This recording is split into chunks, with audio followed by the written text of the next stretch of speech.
Hey guys, what's going on? In this video, I'm going to try to use these resistors to clear the suspension error that I'm getting in my Audi S3 because it has coilovers installed without having a DCC delete or Magride delete kit installed as well.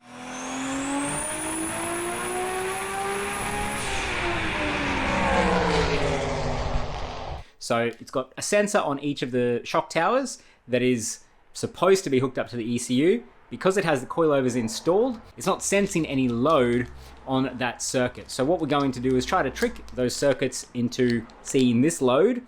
This is specifically 100 watts, 10 ohms. Each of these resistors is 100 watts, 10 ohms. So we're going to try to wire those in and just see if that makes a difference, see if we can clear that error. The biggest issue is that because there is a suspension issue at the moment, I can't turn off traction control, and therefore I can't also use launch control, which, let's be real, I'd like to use launch control. So let's see if we can solve that issue with these and hopefully manage to pull it off a lot cheaper than buying one of the pre-made kits. So here we have a packet of 4 resistors. Each of these is 100 watts and 10 ohms. So what I've done is I've actually measured the resistance across the Magride connectors in my stock shock absorbers. So I was lucky enough that when I bought my car, the previous seller gave me the stock suspension with it. So I was able to measure the resistance across the 2 pins in that Magride connector. My first assumption was that a 2.5 ohm resistor would be perfect for that. But in reality, what it means is, I think 2.5 ohms is kind of the initial resistance, I suppose. And then my theory is that as the car demands more dampening, or less dampening, let's say, if you want to firm it up for a stiffer ride, that resistance may increase. So we're going to try the 10 ohm resistor today, and we're going to see how that works. So now that the car is jacked up just enough, you can kind of see through there, there is a little electrical connector just hanging loose there. It's got a little green tip on it. So that is a Magride connector that's supposed to go into the shock absorber, but obviously these coilovers don't have that fitting on it. They don't have Magride. There's no electronics in it. So that's just been zip tied up out of the way. So what I'm trying to do is access that, cut that connector off, and wire in a resistor in its place.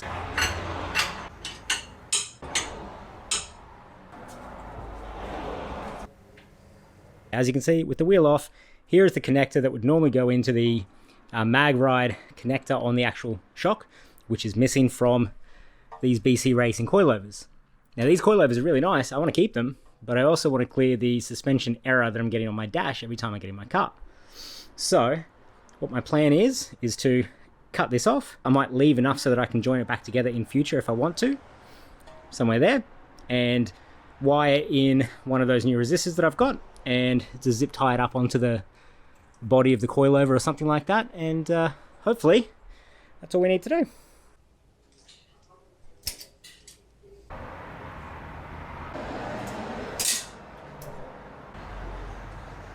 Alright, so now I'm just going to strip these wires. Alright, so I've just stripped the ends off these wires, just enough to test with one of these resistors. Basically just made a little extension for the resistor width, so now I'll be able to actually connect both ends of that to the car.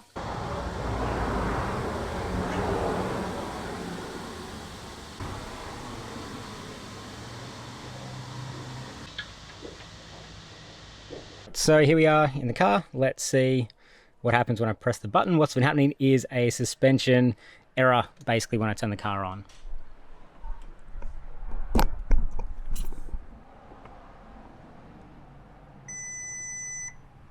So there we go, suspension system fault.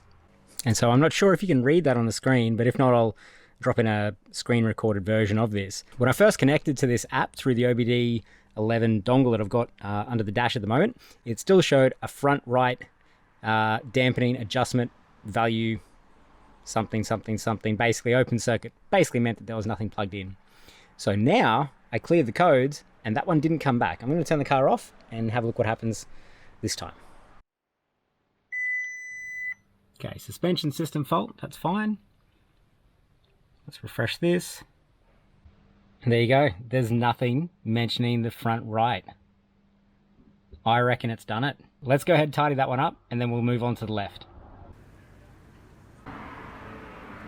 So that's one end of the resistor soldered on, and I've just got some heat resistant braided conduit there as well to cover it up. There was some heat shrink underneath it, but the conduit will kind of help to shield it from any other contact with any other wires or metal surfaces. So I'm going to move on to the other side now.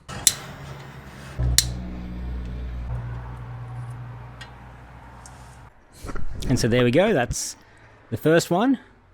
It's all put together, soldered, heat shrink, it's got conduit, and I've just zip tied it to this little bracket, and I've just test fit this wheel back on there, and you can't really see it behind the wheel, so I'm pretty happy with that.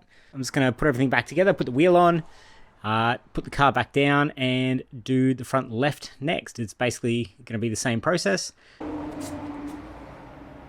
Alright, so there's my 3 resistors now for the rest of the car. I just thought I would do this on the bench instead of down on the floor because it makes it a lot easier. So what I'm going to do is set these up with one short wire off one end, one longer wire off the other end, and sort of loop it back around so that they end up coming to about the same point. That's going to be a lot easier to then solder that onto the car. Just going to go ahead and solder these up, get some heat shrink on there. Alright, so there's all 3 of the remaining resistors that I have to put on my car, ready to go. All soldered and heat shrunk at the terminals there of the resistor. Now it's time to get under the car and start cutting things under there.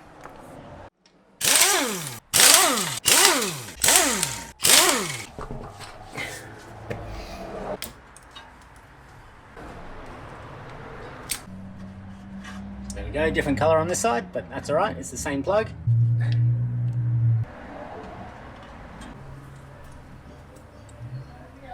So there we go. Now soldered this resistor onto the front left side here. Just gonna put this heat shrink over the solder joins and then add some conduit over the top of everything and tuck it away, and then we're done. And now, the moment of truth. We're gonna see if the front left suspension error is gone. Okay, here we go. Gonna connect, turn this on. We're going to go into wheel dampening and we're going to pull up the faults for that module there. Currently there are no faults. Aha! There we go. Now we only have the rears left to go. Alright, so that's both of the fronts done. Now I've got the rear left wheel off. And I'm trying to find out where the rear Magride connector actually is. And I worked out it's behind this wheel well liner. So there's this one little T20, I think, holding that in there. You pull that out, and hello, is this little guy. Now, what's really cool about this is when I bought my car, the previous owner gave me these 2 connectors, which he said were from the rear suspension, and I didn't know what that meant. Yep, that's the same plug. Well, that's the female side and this is the male side. That's awesome. Alright, so I'm going to go and solder my new little resistor setup onto this. And then we can just plug that in and tuck it up behind there. Tie it away somewhere. And so there we go. That's one of the rear plugs there. So that's the actual rear plug from the shock absorber itself. The previous owner had cut it, so I've just soldered my resistor onto that. Covered all the bits and pieces that need to be covered, and I'm just going to go back and plug that into what's left on the car itself. Which way does it go? It goes that way. There we go, that's a nice click. There we go. Now, we just have to find somewhere to tuck this out of the way so it doesn't fall down, and then we can go and test it. It's up here. I'm just going to zip tie it up under the back there, basically zip tie it to itself, and then put that back. That's what we're going to do. That's it there, all looped around itself, zip tied to another, or basically zip tied to the original cable, and there's a nice little space here in the wheel well liner anyway that I can just sit behind. So there you go, no issues there. Let's just go straight back in.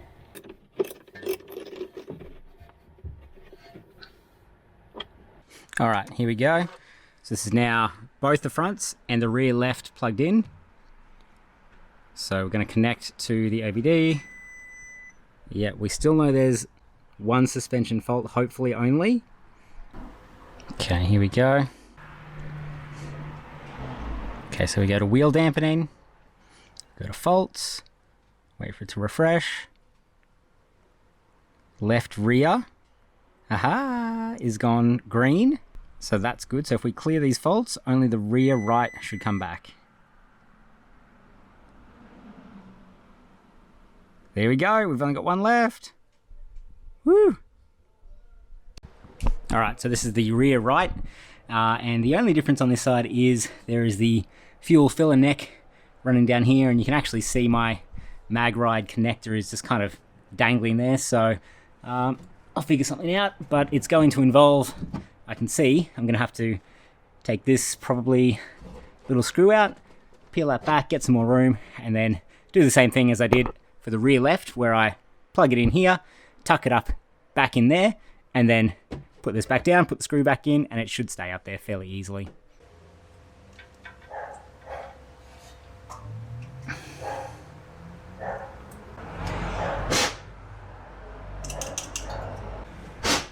See, that's the problem with leaving these connectors just dangling there. There's a bloody rock stuck in there.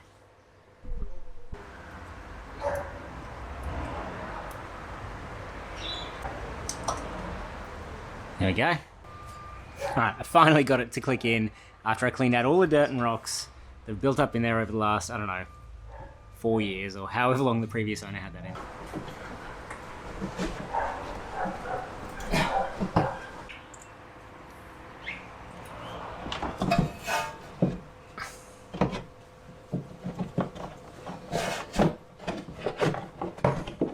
Chuck everything up in there, including the little connector. There we go. All that's left to do is put these screws back in the wheel well liner, put the wheel back on, and go for a drive. And so there we go. We now have a green light for the right rear dampening adjustment.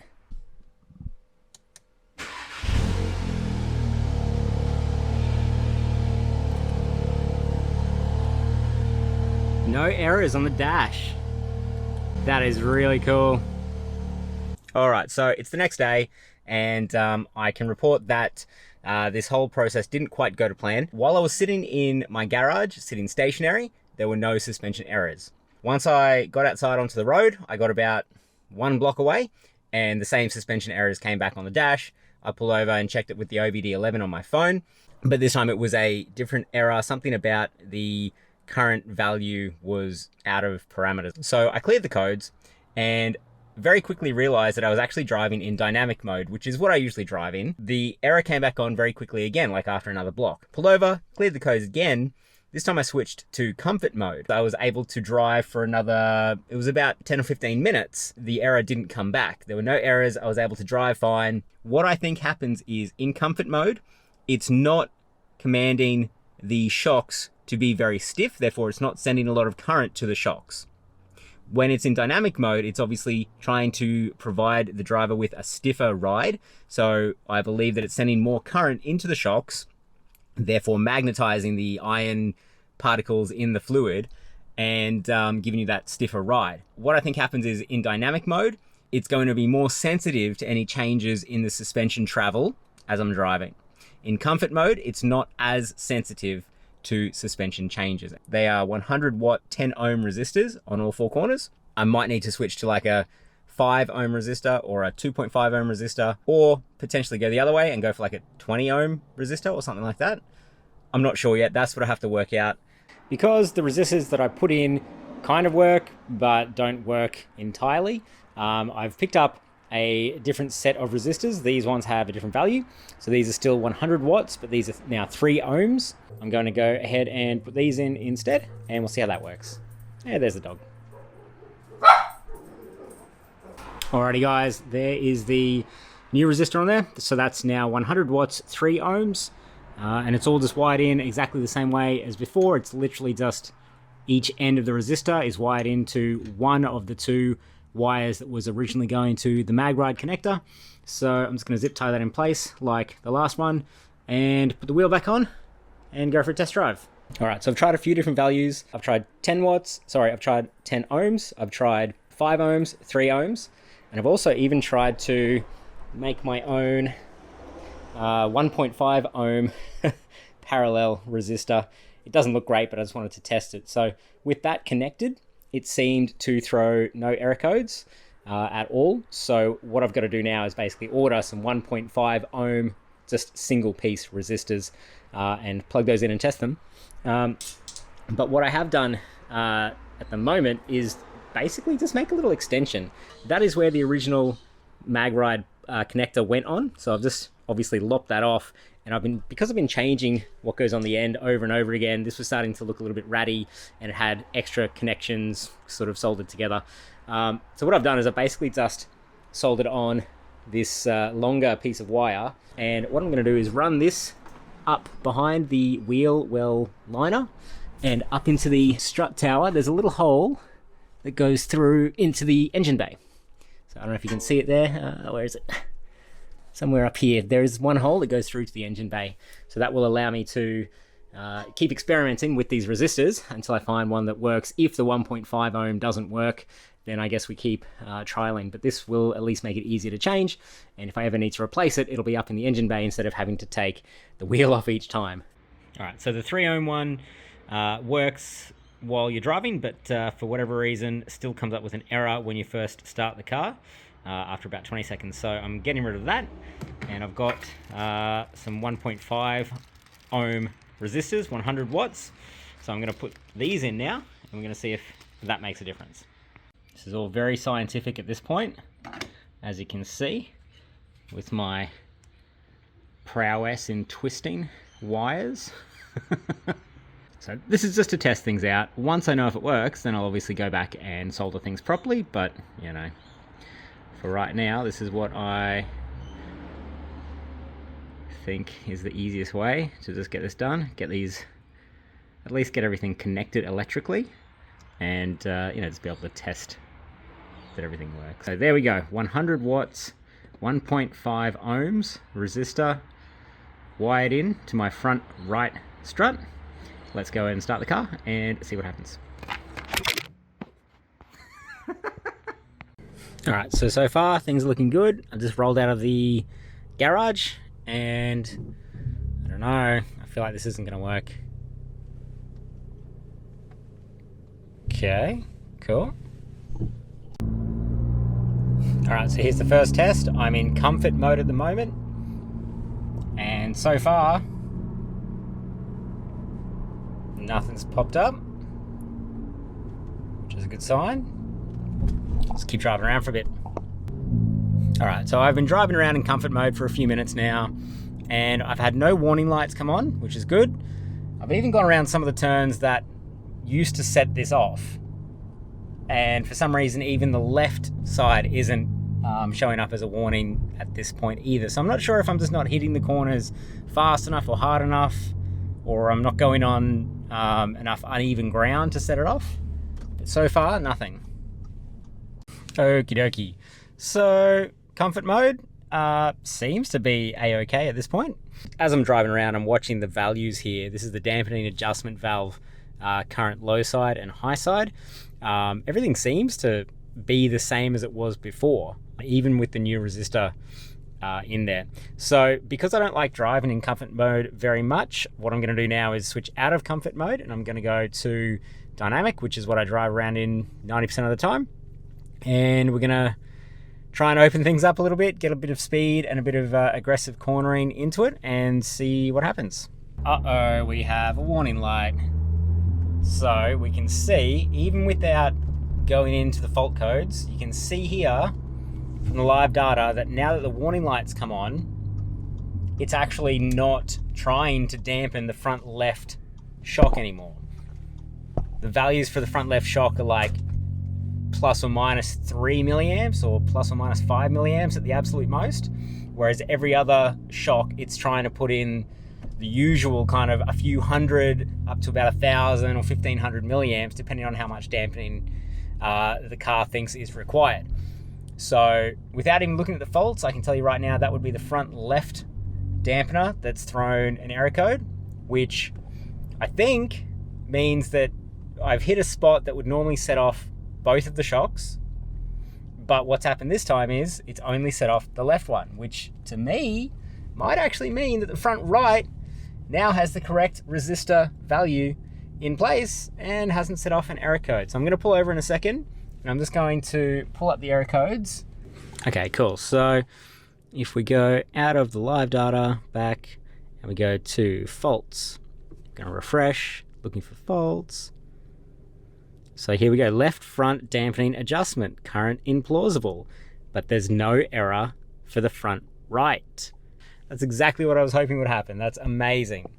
So the fact that the left front dampening adjustment has an error code, to me says that I hit a spot where I turned hard enough or hit a hole in the road hard enough to set it off. But what was happening previously was that both the front left and the front right shocks were throwing a fault code at the same time. Whereas now only the front left has thrown that error code. So that's awesome. That's exactly what I wanted to see. I reckon that proves that it's working. So I'm going to head back to my garage and I'm going to hook up the left front as well and then do the same thing and test that out. All right, and so here's the front left done as well. So I've just spliced into the original Magride connector, little harness, and I've just run a new line all the way up there, and then it just pops up here underneath the strut tower cover. Changing these is going to be a whole lot easier.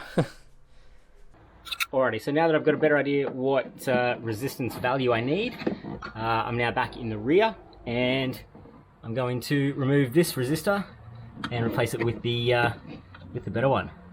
That's the 10 ohms there. Alrighty, so that's the 1.5 ohm resistor there, ready to go back into the car.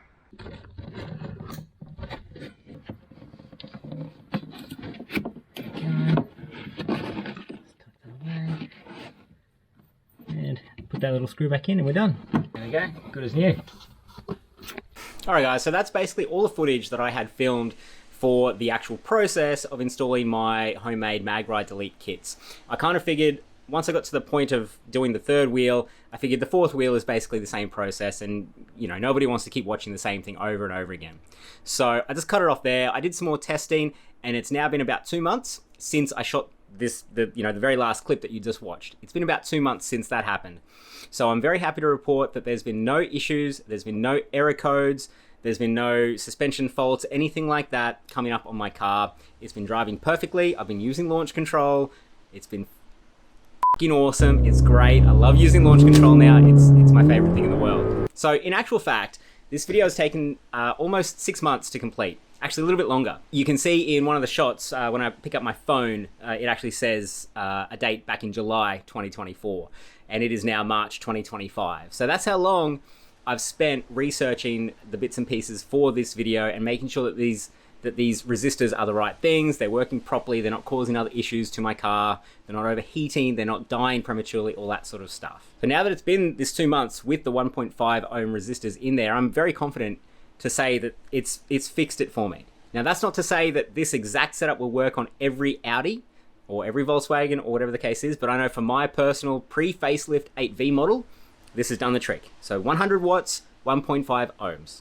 Work for me. So for something like $12 Australian delivered, I've done what the reputable brands sell their kits for $600 to $800. I've even seen kits for $1,000 plus. These cars are expensive. Parts are expensive. Let's call it what it is. If I'm spending $1,000 on upgrades and stuff for my Audi S3, it's gonna be on a downpipe, and that will come in a future video, I'm sure now. I'm gonna buy a good quality one that's not gonna crack, right? For something like that, you're looking at $1,000 plus. I'm not gonna spend that on 4 resistors that cost 12 bucks. It just makes no sense to me. Now, if there's anybody out there from those big brands who sell these Magride Delete kits and you wanna get in touch with me and explain what the difference is between my 4 resistors and yours, please, by all means. I'm a man of science. And if you guys want to get in touch and let's have a chat, I would love to have a chat with one of you just to tell me what the difference is. And I kind of get, if you don't want to tell me what your secret sauce is, I do understand that. But here's the thing. If you come to me and say, our expensive kits cost 20 times what yours did because the components in there are 20 times as good, okay, I understand that. But at the same time, does that make them inherently 20 times better? I don't know. I personally, I don't think so. If my kit lasts a year, I'll slap another set of 4 resistors in there for another $12. I'm not going to go out and, you know, buy another set of $1,000 resistors for no reason. It just doesn't make sense. I've been running these for 2 months, no problems. I've done about 3,000 Ks or 4,000 Ks in that time. And I'm not sure what that is in freedom units, so I'll drop that in up here somewhere for you guys in America or Canada or whatever. Well, not Canada, because you guys use kilometers as well. You guys are actually switched on. But for all of you in Freedom Land, this is how many miles, somewhere here, I'll put it in. This is how many miles I've driven in the last 2 months. And so if that helps convince you that, you know, 2 months and 3,000 kilometers means it's not going to fail anytime soon, then, you know, please take that information to heart. And I would certainly recommend doing this yourselves. So I hope this did help you guys out. If you did find this video useful, please subscribe to the channel. I have a whole lot more Audi S3 content coming. And also, if you found this video useful, if you wouldn't mind sharing this to somebody else with an Audi or a Volkswagen, and just see, hey, you know, it is possible for far, far fewer dollars than what a lot of people out there are claiming. So drop a like, drop a comment, and I will see you in the next one. Peace.